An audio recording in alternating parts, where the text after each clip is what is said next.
जय श्री बालाजी महाराज। श्री शिवाय नमस्तुभ्यम। ईश्वर की कृपा आप सब पर बनी रहे। कुंभ राशि 11 जून से 17 जून 2024। जानते हैं क्या कुछ लिखा है समय ने कुंभ राशि से जुड़े जातकों के जीवन में 11 से 17 जून 2024 को लेकर। कुंभ राशि से जुड़े जातकों के लिए ये समय थोड़ा प्रतिकूल रह सकता है।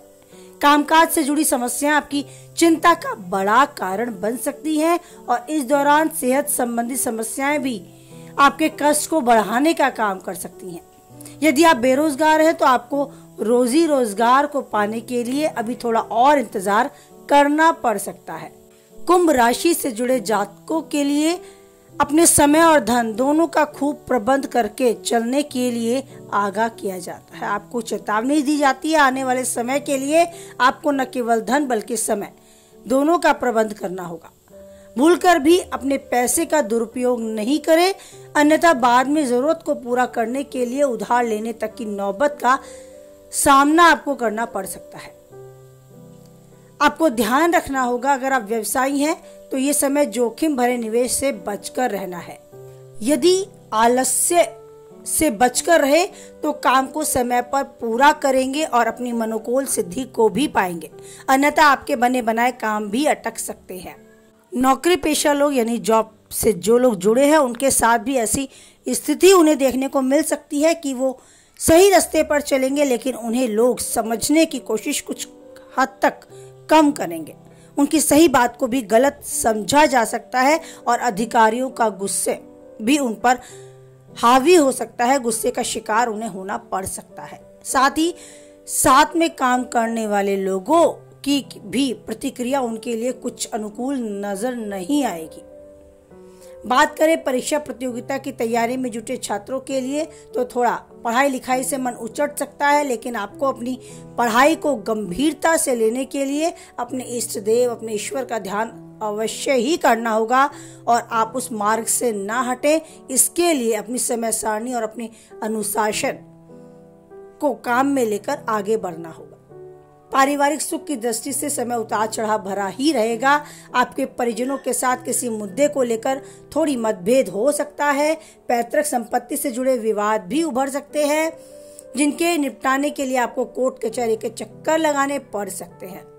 आप पर भावात्मक और कानून या फिर वित्तीय समस्याएं हावी हो सकती हैं, तो आपको ये समय बहुत धैर्य, बुद्धि और विवेक के साथ चलना होगा। धैर्य को बनाकर रखना होगा और आवेश से भी बचना होगा। क्रोध में आकर कुछ भी ऐसा कदम ना उठाएं जो भविष्य के लिए आपको नुकसानदेह सिद्ध हो। समय की धारा को समझे, समय के महत्व को समझें और ये भी विश्वास रखें कि समय कभी भी एक सा नहीं रहता। उतार चढ़ाव जीवन में हो सकता है, आने वाले अच्छे समय के लिए आए हों। जब प्रलय होती है, जब सृष्टि का निर्माण होता है तो जरूर विनाश भी होता है और तभी एक नई सृष्टि रची जाती है। ये ईश्वर की लीला है, ईश्वर की माया है।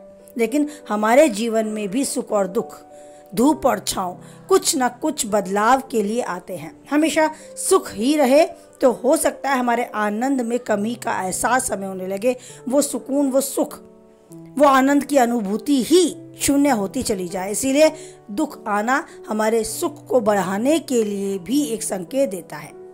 इन परेशानियों में आप ईश्वर का ध्यान करते रहें, यूं ही अपने मार्ग पर डटे रहे। ईश्वर आपके साथ था, है और हमेशा रहेगा। इसी विश्वास को अपने मन में धारण करते रहें। जो चाहे वो पाएं और उन्नति के शिखर तक यूं ही आगे बढ़ते रहे। इसी के साथ वाणी को विराम देते हैं। कुछ हद तक वीडियो से आप सहमत रहते हैं तो लाइक करें, किसी के काम की पाते हैं तो उस तक शेयर करें और पहली बार चैनल पे हैं, बने रहना चाहते हैं तो चैनल को सब्सक्राइब करें। साथ ही नोटिफिकेशन बेल को भी ऑन करें, जिससे आने वाली वीडियो की सूचना आप तक पहुंच जाए। और बनाए रखें आप उस ईश्वर पर अटूट विश्वास, क्योंकि परिस्थितियां कैसी भी हैं, बस वही एक है जो किसी भी परिस्थिति में नहीं छोड़ेगा हमारा साथ। इसी विश्वास, इसी आस, इसी उम्मीद के साथ बोले जय बालाजी महाराज, जय माता दी।